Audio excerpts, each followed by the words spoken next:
Yay, we're live. All right, we are on to the pituitary gland, as you know, as one of my favorite actors likes to say. We like to say, does anybody want a peanut? You know, go to Andre the Giant. It's a good movie. Okay. Grabbing on to our YouTube link so people can actually see us this evening.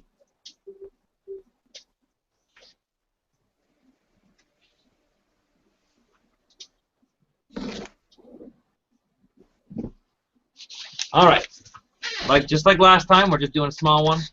Today we are doing the pituitary gland, and we are going to do thyroid a different day. So let's go ahead and get this rolling.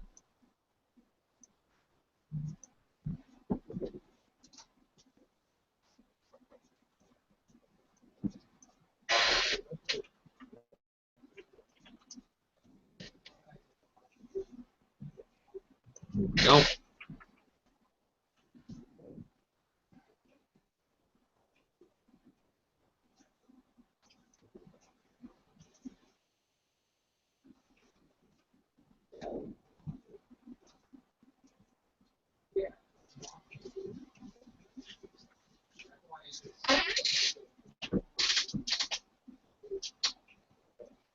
All right, the pituitary gland.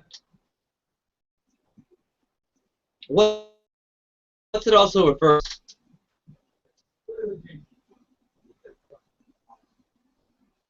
The master gland. Master gland, right?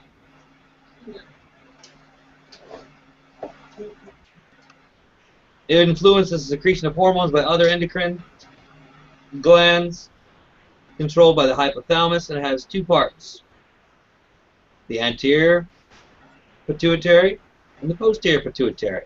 And as our friend here, he had an issue with his pituitary. So, what's released by the anterior pituitary?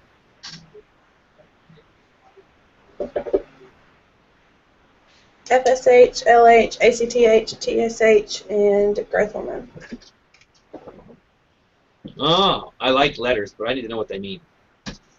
Follicle stimulating hormone, luteinizing hormone, adrenocorticotropic hormone, thyroid stimulating hormone, and growth hormone. Okay. That's our anterior pituitary, and then of course our posterior pituitary. We have our PP that holds our PP. So we've got our PP, posterior pituitary, that causes the vasopressin, and we've got our oxytocin. What's the other term for vasopressin? ADH. ADH, antidiuretic hormone, right? So, just a real quick, follicle stimulating hormone involves in ovulation. Luteinizing hormone develops your corpus luteum. Releases your oocyte, production of estrogen and progesterone. Thyroid stimulating hormone stimulates synthesis and secretion of your thyroid hormones. What does the thyroid stimulating hormone actually target?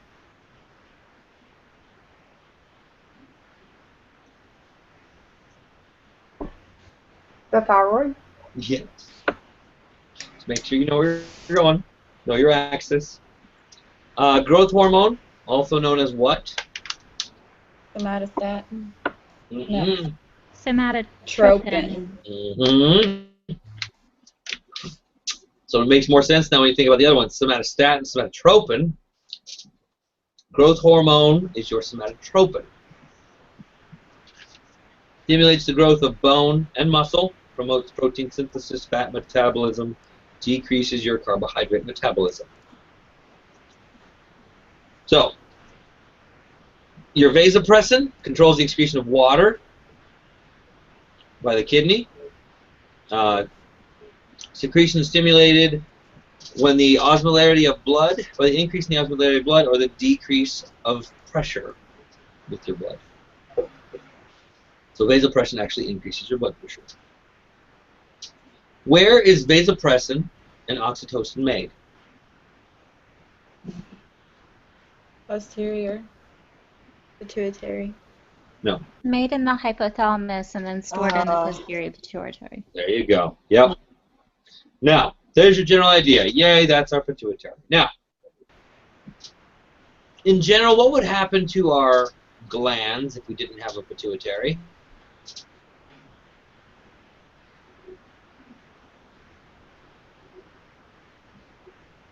Nothing would work. Yeah, they'd kind of atrophy away, wouldn't they? Because they wouldn't be stimulated, they just kind of go away. So, hyperpituitary is what? Oversecretion of a hormone. Yes, of one or more of the hormones. Now, if we're talking specifically about our growth hormone, what is it called? Acromegaly. Acromegaly, right? So, with acromegaly, we have the oversecretion of the growth hormone only. So, what does it increase the size of? Bones.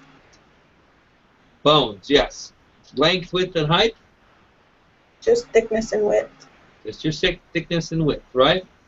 So, is this a sudden onset or a gradual onset? Gradual. Gradual, right? It takes time to grow those bones. So you get enlargement of your hands, your feet, they become more club-like. Fusion of the jaw, your supraorbital ridges. The thickening of the skin. What kind of skin are you expecting? Dry or wet? Oily. Really? Okay. What's their voice like? Deep. Mm-hmm. Now everything's bigger, right? So is their brain bigger? No. But their head's bigger. So what made their head bigger? The skull thickening. The skull thickened. So what do they have? What's a big side effect of that? What's a symptom? Visual disturbances. Visual disturbances. What else? Your headaches. Your headaches. Yep. Now everything's getting bigger. What happens to your heart? It gets bigger. It's bigger. And what's that called? Cardiomegaly. Yeah, your heart is bigger. Cardiomegaly. And if your heart's boogier and has to push harder, what's your blood pressure like? Higher. Higher. You get your hypertension, right? So, like every other endocrine disorder, if we have a high hormone, what's our goal to be? To decrease the hormone. Bring it to normal, absolutely. And if it's too high, what are we probably going to be looking at doing? Taking it out. Take whatever causing it out. Surgery, more than likely. Now remember, we can treat this by radiation or surgery. Radiation is usually our last choice. It's just, we have an incision to the upper gum line and into the brain. We want to access that sella turcica, which is where our hypophysis is sitting. So if we're going to do that, what's that called?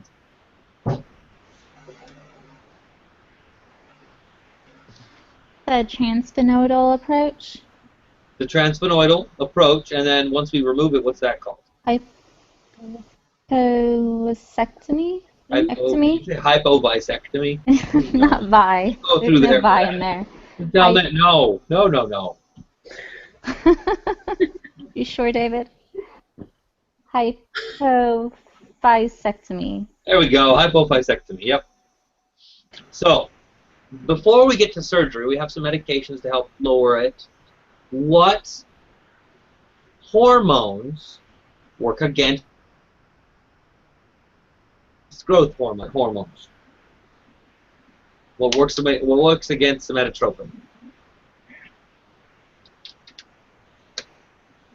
Sandostatin. Sandostatin is our synthetic version of it. Yes, somatostatin and dopamine works against it. So we've got our sandostatin and our Dostanex, right? So we've got our sandostatin and our Dostanex, which we can give. Sandostatin is the one we like to use because it works really, really well. But what's the one we more likely are going to use first? The Dostanex. And that's because it's cheaper, right? It's dopamine, it's cheaper to get. We give that sandostatin sub-Q 3 times a week. We can also do one that's IM every 4 to 6 weeks. Now, post-surgery, we go in there, we remove, we've done the hypophyseectomy, but yet they're still giving up growth hormones. What can we give? Somavert. Mm-hmm. Somavert. Help with those. Help balance that out. So that's your general idea for that. Now, let's talk about our pituitary tumor. Okay? It's a tumor. Are we going to leave it in there? No. No. So our ultimate goal again, go get rid of it. So, usually benign, may affect function, and can also cause local pressure on the brain. So again, visual changes. Pituitary tumors don't usually produce any hormones, but they can actually put pressure on the gland, causing hypopituitarism. So if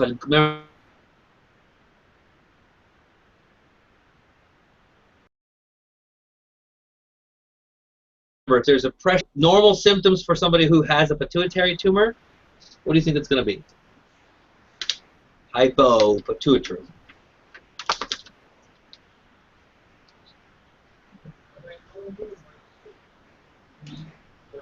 Overweight, somnolence, dry skin, headache, visual changes, polyuria, polyphagia, low metabolic rate. Mm-hmm. And that all makes sense, right?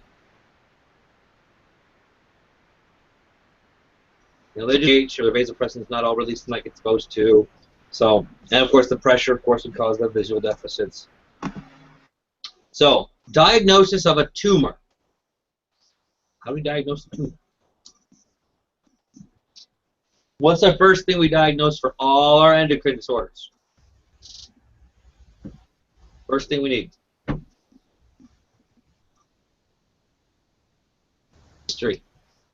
History. We need to know what's happened. So we have our histories. Then, now that we've got a history, what other things can we do? CT scan and MRI. Mm-hmm. And don't forget about our, CT, MRI, that's a CS. But don't forget, this can cause hypopituitarism, right? So, serum levels of your hormone. See what they're doing. Again, we already talked about the hypophyseectomy and transfemoral approach. We talked about, minimal risk of trauma, complications. What could be, again, we can go in there and play with it, causing too much of hormones or too little hormones to be released. It's a big issue at that point. So, if we were to do that, and of course we could cause transient DIs or SIADH, but we could also have leakage. What could leak out? Spinal fluid. Yeah, cerebrospinal fluid. And how would we know it's cerebrospinal fluid? You can run test. You can do a glucose test or what's the one with the tree rings? The halo test. The halo. Yeah, the halo test. Or the dextrose test. Mm-hmm.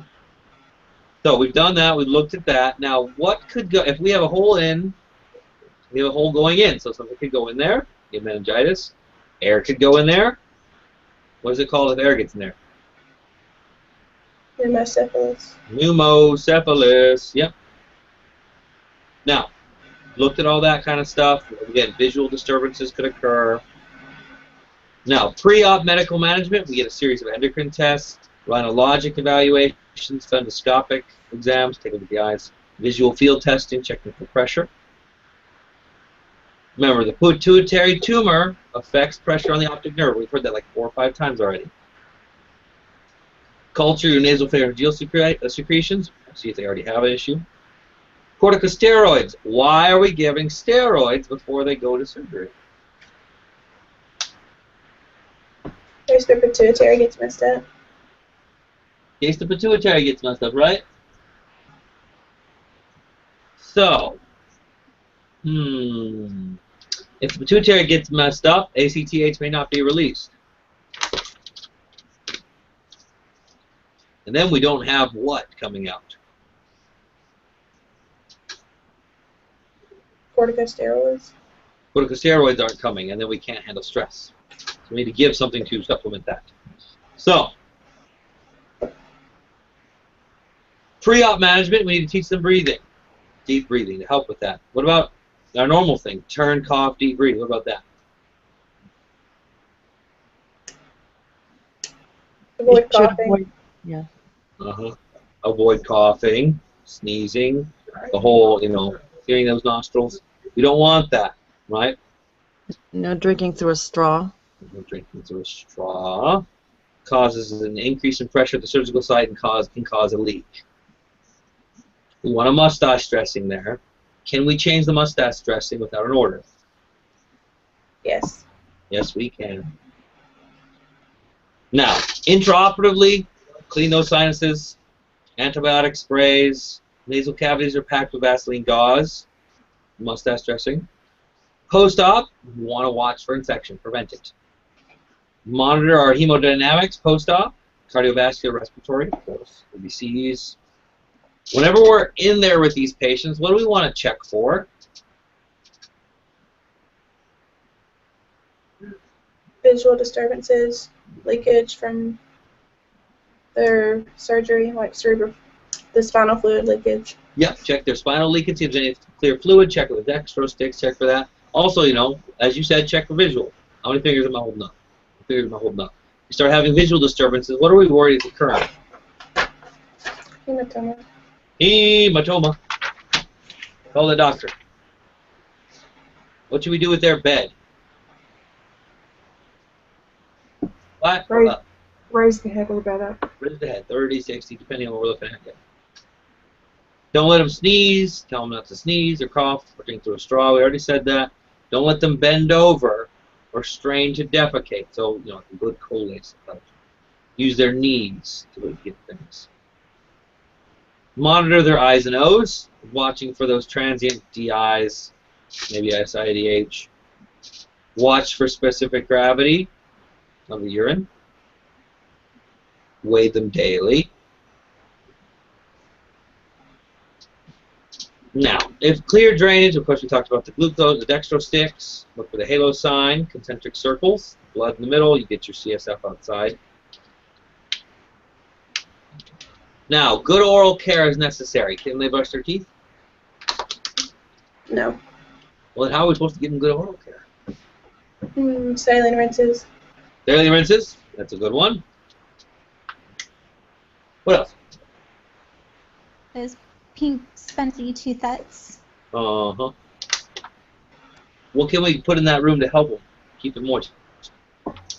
Humidifier. Humidifier. Uh-huh. Now, we've also got packing in there we've got to remove. What do we do for that? Give them drugs. Drug them up. Pre-medicate them, right? All right. It's always easier to control the pain early than it is after the fact. Now, we've got our two disorders related to this. DI and SIADH. Lots of fun ones. So, talking about these, we're going to start with DI. Diabetes insipidus. What's our levels of ADH? Not enough. What's our urine osmolality? Dilute. It's low. What's our serum osmolality? High. What's our urine output?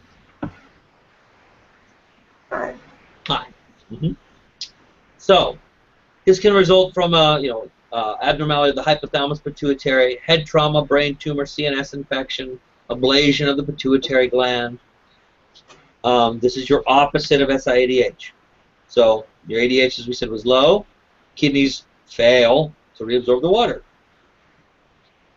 So you get your nice low specific gravities of 1.001, 1.002. Highly dilute, no glucose or albumin in it. You get, your decreased ADH, diuresis, dehydration. We want these patients to drink, right, until they're handled. Let them drink water. We got to diagnose. What?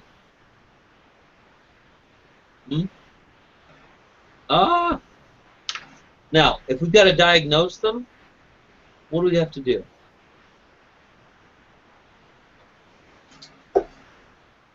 24-hour urine.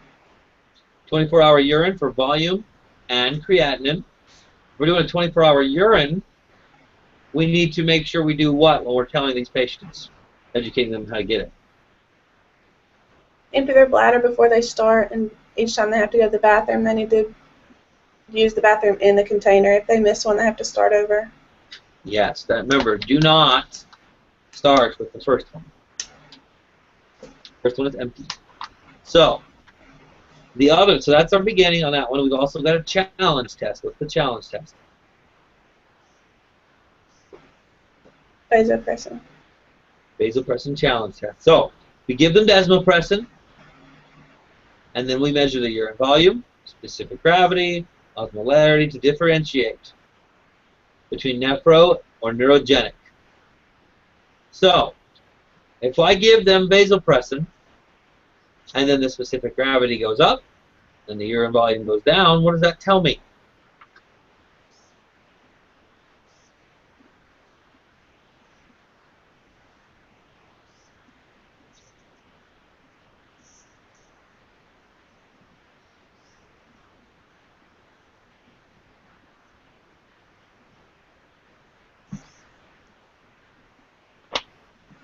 If I give them desmopressin, and their specific gravity goes up, and their urine volume goes down, what does that tell me?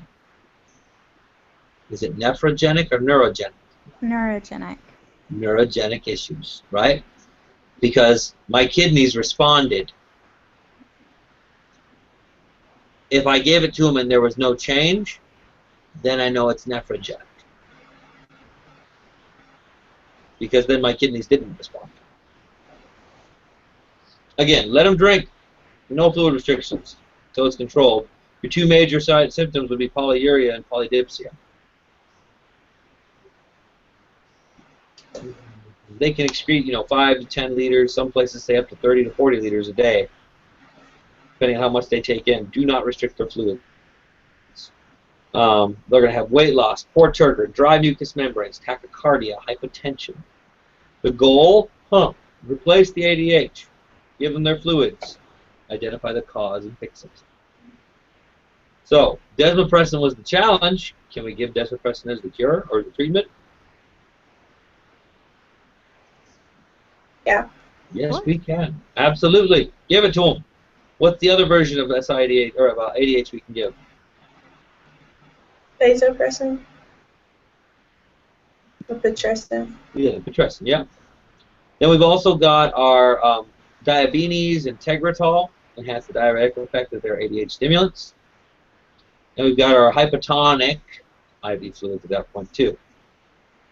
Always watch them for dehydration, monitor their vitals, weight, INOs, watch for electrolytes, maintain their hydration, promote their safety because they're going to be dehydrated, they're dizzy, and teach the management of it. The last little one, SIADH, and syndrome of inappropriate antidiuretic hormone secretion. What's my urine osmolality? High. Serum osmolarity. Low. ADH levels. Excessive. And urine output? Not a lot. Swamp water, that's right.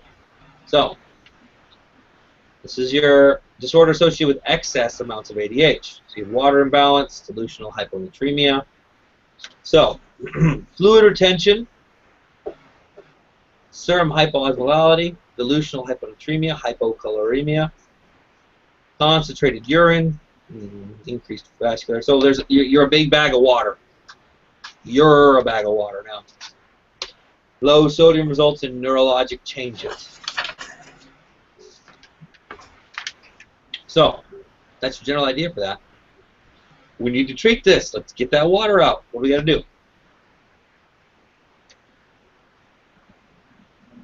Do we let them drink? No.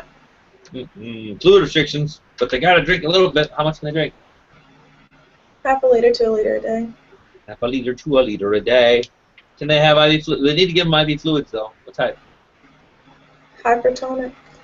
Hypertonic, 3% normal saline, right? We need to restore their fluid volume and their osmolality. Now we have to give them diuretics if they're hyponatremic. Fluid restrictions, we already said the half a liter to a liter. Now, eyes and nose, weigh them every day. Remember, fluid volume, one way or the other, we need to weigh them. Now, they're still going to want that drink. What can we do to help them relieve that thirst? Keep You their can mouth give them wet. ice chips, Ice chips, mouth wet with our little swabbies. What else? sugarless gum, Sugarless gum's great. We've got neurochecks. Why do we have to give them neurochecks? hyponatremia, seizure precautions. Seizures. No, et tu, brute. Yes, seizure precautions. Cerebral edema as well could cause that. So, hyponatremia, supplement the diet with salt and potassium. Teach symptoms of fluid and electrolyte imbalances so they understand. The last little piece is your hypopituitarism. So, under secretion of one or more hormones secreted by this pituitary gland, can be from disease of the pituitary itself or the hypothalamus, which drives the pituitary, of course. And all your manifestations are based on the fact of which one is not being secreted. So, either way, it results in atrophy of those glands that aren't being secreted. You've got weight loss, emaciation, impotence, amenorrhea, hypometabolism, hypoglycemia. Think about it, as I said, what happens if that's gone? None of the other hormones get released, none of the other glands get to do anything, everything they control just kind of stops. You die, right? Most common, growth hormone, gonadotropins. So, you stop your growth hormone, you stop your gonads. These are your, you usually look at your dwarfism, very small, short stature because of decreased growth hormone. The hypopituitarism arises earlier in life. So, dwarfism is based on the pituitary, right?